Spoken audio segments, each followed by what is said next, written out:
তুমি কি দেখো না এদেশে অন্যায়ের বিপক্ষে লড়তে গিয়ে হাজারো ছেলে জীবন দিচ্ছে? তুমি কি দেখো না এদেশে অধিকার আদায়ের জন্য রাজাকার উপাধি পেয়ে যাচ্ছে? তোমার এমন জ্ঞানে আমরা থুতু নিক্ষেপ করি যে জ্ঞান নিয়ে তুমি বাতিলের পক্ষ নাও।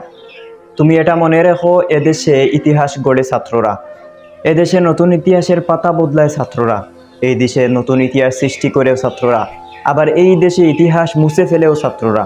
তুমি এই ছাত্রদের বিপক্ষে অ্যাকশন নাও কোন সূত্রে? তোমার কি একটুও মান মানসিকতা নেই? তোমার কি একটুও সাধারণ জ্ঞান নেই? তুমি ছাত্রদের বিপক্ষে থেকে কি বোঝাতে চাও? যে পোশাক পরে তুমি মানুষের নিয়ন্ত্রণ আনার কথা, নিরাপত্তা দেওয়ার কথা, তুমি সেই পোশাক পরে মানুষের গায়ে হাত তুলো, তুমি লাঠি চার্জ করো, তুমি নারীর গায়ে হাত তুলো, তোমার মায়ের গায়ে হাত তুলো, তোমার বোনের গায়ে হাত তুলো। তোমার মতো নির্লজ্জ পৃথিবীর বুকে আর কে আছে? বন্ধু শুনো, নেতা হতে গিয়ে নিজের মানুষত্ব হারিও না। মৃত্যুর পর তোমাকে যখন মানুষ ইন্না লিল্লাহি ওয়া ইন্না ইলাইহি রাজিউন না বলে আলহামদুলিল্লাহ বলবে, তখন তোমার জীবন কেমন হবে তা তো তুমি বুঝতেই পারছো। পৃথিবীর বুকে সবচেয়ে নিকৃষ্ট মানুষ হচ্ছে তারাই যাদের মৃত্যুর খবর শোনার পর মানুষ আলহামদুলিল্লাহ বলে। এখনো সময় আছে, সত্যের পক্ষে নাও, জীবন বদলে ফেলো, প্রয়োজনে জীবন দিয়ে দাও, কিন্তু সত্যকে আগলে রেখো।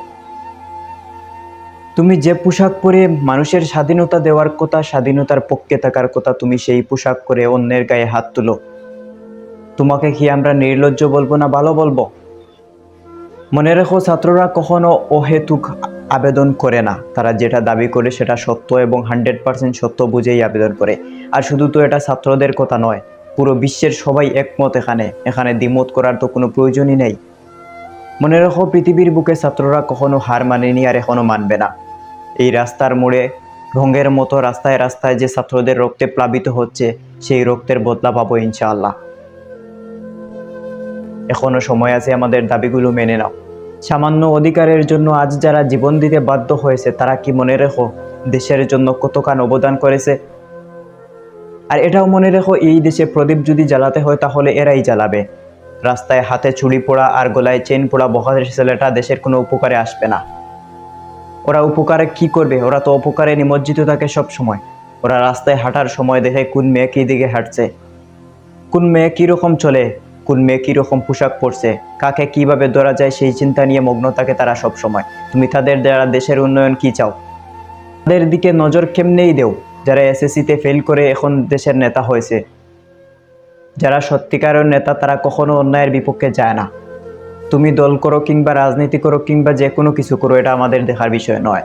আমাদের দেখার বিষয় হচ্ছে ছাত্র আন্দোলনে ছাত্রদের বিপক্ষে অবস্থান করছো মানেই তুমি হচ্ছে এই দেশের জন্য কলঙ্ক। এখনো সময় আছে, ছাত্রদের পক্ষ নাও, দেশকে উন্নয়ন করো, জাতির উন্নয়ন করো। কবি মুহিব খান বলেছিলেন, হে তরুণ তুমি ঘুমিও না, শেষ হয়নি তোমার কাজও।